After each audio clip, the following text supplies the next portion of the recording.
होयो नहीं होयो। अली साहब, आपको समझ में आया कि नहीं आया कि वापस समझाना पड़ेगा? जल्दी बताओ।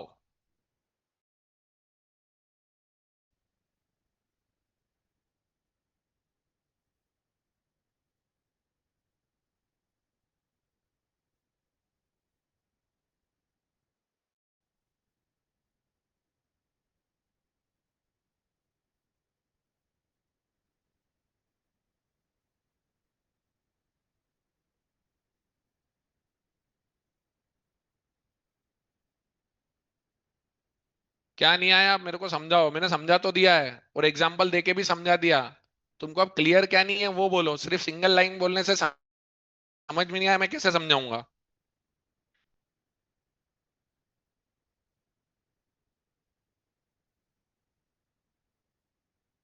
जल्दी जल्दी टाइप करो मेरे भाई, आपके लिए बैठे हुए हैं सब लोग।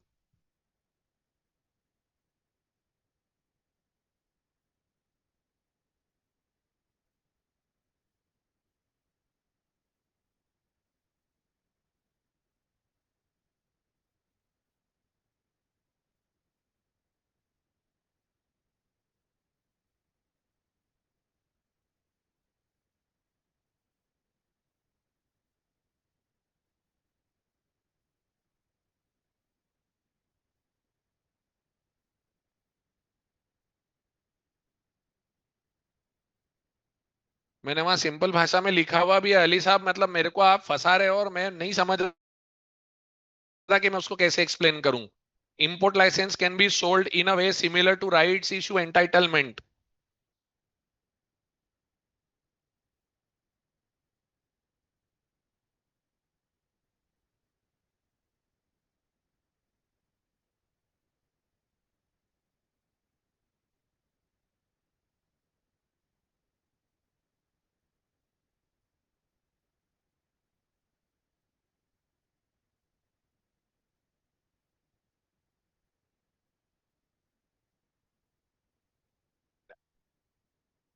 अली जी, आपके चक्कर में इतनी बैच रुकी हुई है, देख लो इतने लोग वेट कर रहे हैं अभी। हाँ, सिर्फ एक स्टेटमेंट आपने अपनी चैट पे लिखा है कि मुझे नहीं समझ में आया, और एज अ टीचर मेरी जिम्मेदारी है कि मैं समझाऊं। तो अब आप बताओ तो सही, क्या समझ में नहीं आया? You tell me what else I have to do to explain this concept. अब ये तो लिखना ही था तुम्हें, सर समझ में आ गया, क्योंकि प्रेशर बना दिया मैंने तुम्हारे ऊपर। और तुमने बोला सब जगह नाम जा रहा है मेरा, और तुम्हें समझ में नहीं आया, मुझे अभी भी भरोसा है। तुम अपनी क्वेरी नहीं रख पा रहे हो ढंग से।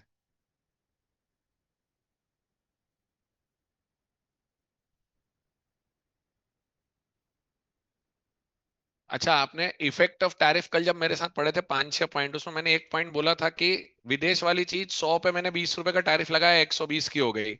मेरी डोमेस्टिक चीज 100 रुपए की बिक रही थी, अब वो 120 की हो गई, तो ये 100 रुपए वाला डोमेस्टिक वाला 100 पे ही रहेगा या 110 112 पे आ जाएगा? तो उसकी मार्जिन कम होंगी या बढ़ेंगी? वो क्या बोलेगा, इंपोर्टेड चीज 120 की मैं 112 में दे रहा हूँ, देखो सस्ता है, पर उसने 12 रुपए बढ़ा दिए। तो उससे क्या होगा? उसकी सेल बढ़ेगी, प्रॉफिट बढ़ेगा, उसको देख के दूसरे एंट्री लेंगे। GDP impact positive negative, employment